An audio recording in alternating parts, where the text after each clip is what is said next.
Assalamualaikum warahmatullahi wabarakatuh. Perkenalkan, nama saya Angelika Aurelio Fani dengan NIM 81114199091, mahasiswi Fakultas Hukum Universitas Negeri Semarang.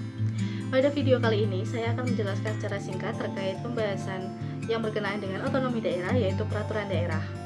Peraturan daerah adalah dasar hukum untuk mengatur dan mengurus rumah tangganya sendiri.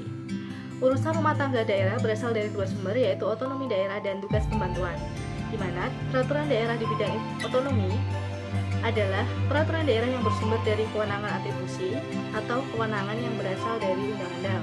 Sementara peraturan daerah di bidang tugas pembantuan adalah peraturan daerah yang bersumber dari kewenangan delegasi.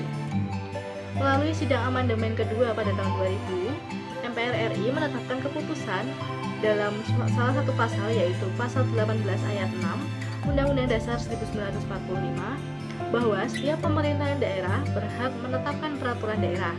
Hal ini berarti bahwa pemerintahan daerah memiliki kewenangan dalam membentuk peraturan daerah karena telah mendapatkan legitimasi secara konstitusional. Kendala yang sering terjadi yaitu ketika suatu perbuatan atau tindakan harus dilaksanakan namun perangkat hukum yang dijadikan landasan belum siap. Ketidaksiapan tersebut dapat terjadi karena peraturan hukumnya tidak ada, peraturan hukumnya ada tetapi tidak lengkap, dan juga dapat terjadi saat peraturan hukumnya ada dan lengkap namun kabur penafsirannya.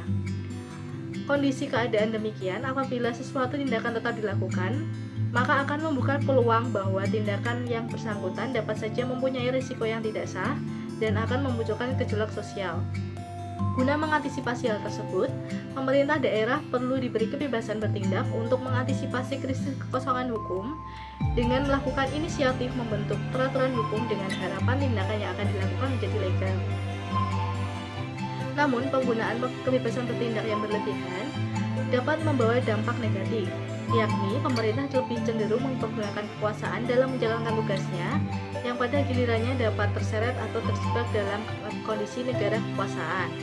Oleh karena itu, untuk mengeliminasi tindakan pemerintahan dalam menjalankannya, agar tidak terjebak dalam kategori negara kekuasaan, maka tindakan tersebut harus dikemas dalam produk hukum berupa peraturan daerah yang pada gilirannya dapat dikategorikan sebagai negara hukum.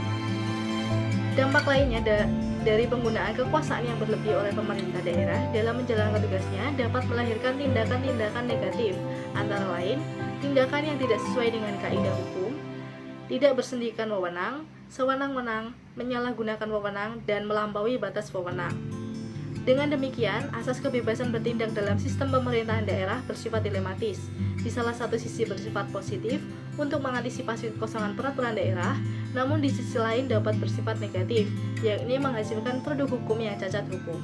Berkaitan dengan hal tersebut, untuk mengantisipasi agar produk hukum daerah yang berupa keputusan kepala daerah, peraturan daerah, dan peraturan kepala daerah tidak terjebak sebagai produk hukum yang cacat hukum, maka pada setiap pembentukan peraturan hukum senantiasa memperhatikan konsep negara hukum dan asas-asas umum peraturan perundang-undangan yang baik. Namun, pembentukan perda hingga saat ini masih menemukan beberapa kendala, sehingga mudah ditemukan perda atau raperda yang bermasalah. Menurut Dr. Wahidudin Adams menjelaskan bahwa munculnya perda dan raperda bermasalah antara lain disebabkan oleh 1. Lemahnya sumber daya manusia di daerah, 2. Lemahnya pembinaan dan sosialisasi dari pusat ke daerah, 3. Lemahnya pengawasan masyarakat terhadap kinerja pemerintah daerah, 4.